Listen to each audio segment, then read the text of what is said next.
यह बात उन दिनों की है जब मैं 9वीं कक्षा में पढ़ता था। तब मेरी उम्र 14 साल थी। कुछ समय में अपनी फैमिली के साथ रहता था। मेरी फैमिली में मम्मी पापा और मेरी छोटी बहन थी। मेरे पापा गवर्नमेंट की नौकरी करते थे, इसलिए हमें सरकारी क्वार्टर्स में रहना पड़ता था। जब मेरे पापा का प्रमोशन हुआ था तब हमने उस कॉलोनी में एक बड़ा सा फ्लैट ले लिया। उसके बाद हम नए फ्लैट में शिफ्ट हो गए। मैं बहुत ही खुश था क्योंकि मैं सोच रहा था कि मैं अपना एक अलग से कमरा लूंगा।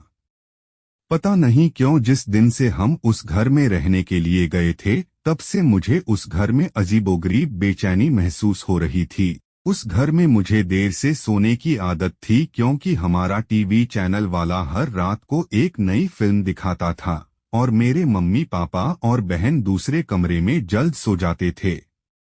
शुरू में तो सब कुछ ठीक था, लेकिन अचानक मुझे एक रात को जब मैं अपने बेड पर बैठकर मूवी देख रहा था तो अचानक मुझे रूम के बाहर से किसी की आवाज सुनाई दी। मुझे लगा कि मम्मी यहाँ पानी पीने के लिए उठी होगी।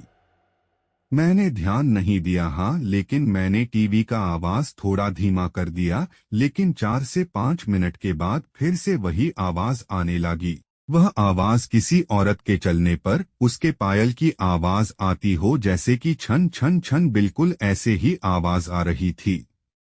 मैंने टीवी का आवाज बिल्कुल बंद कर दिया, लेकिन बाहर से वही आवाज आ रही थी, छन छन छन। यह आवाज सुनकर मेरा शरीर कांपने लगा और मेरे रोंगटे भी खड़े हो गए। आवाज लगातार आ रही थी और 4-5 सेकंड के लिए सुनाई देती थी, उसके बाद बंद हो जाती थी। बाद में 3-4 मिनट के बाद फिर से छन छन छन, जैसे कि कोई भारी पायल पहनकर चल रही हो। मेरा दिल जोर जोर से धड़कने लगा है। ऐसा लग रहा था कि अभी मेरा हृदय छाती में से बाहर निकलकर मुंह में आ जाएगा। पता ही नहीं चल रहा था कि मैं क्या करूं। मैंने सोचा कि मैं अपने मम्मी पापा को भी उठाकर उनसे सारी बातें बता दूं। बाद में मैंने हिम्मत करके दरवाजा खोला तो अचानक वही आवाज सुनाई दी, छन छन छन। उस समय वही आवाज बिल्कुल मेरे सामने से आ रही थी। ऐसा लग रहा था कि कोई नई परिणीत स्त्री चलकर मेरे पास आ रही हो, लेकिन सिर्फ आवाज ही आ रही थी। सामने कोई भी नहीं दिख रहा था और आवाज भी बिल्कुल स्पष्ट सुनाई दे रही थी, छन छन छन। मैंने मम्मी पापा को जगा दिया और सारी सच्चाई उनको बता दी।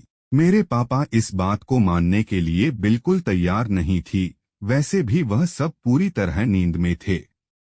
किसी ने मेरी बात पर ध्यान नहीं दिया। बाद में मैं अपनी मम्मी पापा के साथ उनके कमरे में सो गया। ऐसे ही 3-4 दिन निकलने के बाद एक रात को फिर से वही आवाज सुनाई दी, छन छन छन। बाद में मुझे उस आवाज की आदत पड़ गई। आवाज आने का कोई भी समय नक्की नहीं था। कभी कभी वह आवाज 10 बजे या फिर 10:30 तक भी आती थी, परंतु एक बात तो पक्की थी कि वह आवाज सिर्फ मुझे ही सुनाई दे रही थी और दूसरे किसी को भी नहीं। कभी कभी मैं वह आवाज सुनकर बहुत ही डर जाता था, लेकिन हमारी कमी कभी भी कुछ भी खराब नहीं होना था। 8-9 महीने बाद हमें एक नया फ्लैट मिल गया और हम वहां पर शिफ्ट हो गए। उसी फ्लैट में हमारी जगह पर जो नए लोग रहने के लिए आए थे वह हमारे जान पहचान के लोग थे। उनका बेटा मेरा बहुत अच्छा दोस्त था और उनका फैमिली काफी बड़ा था। एक दिन वह अंकल हमारे घर पर आए और हमसे पूछा कि क्या आपको कभी कभी कोई आवाज सुनाई दे रही थी। बस यही बात सुनकर मुझे पूरा यकीन हो गया था कि वह कोई मेरा वहम नहीं था। उस अंकल के पूरे परिवार ने वही आवाज सुनी थी। आखिर में मेरे मम्मी पापा को यकीन हो गया कि मैं झूठ नहीं बोल रहा था। बाद में उन लोगों ने घर में पूजा पाठ करवाया। हमने यह बात जानने की कोशिश की थी कि उस घर में आखिर हुआ क्या था।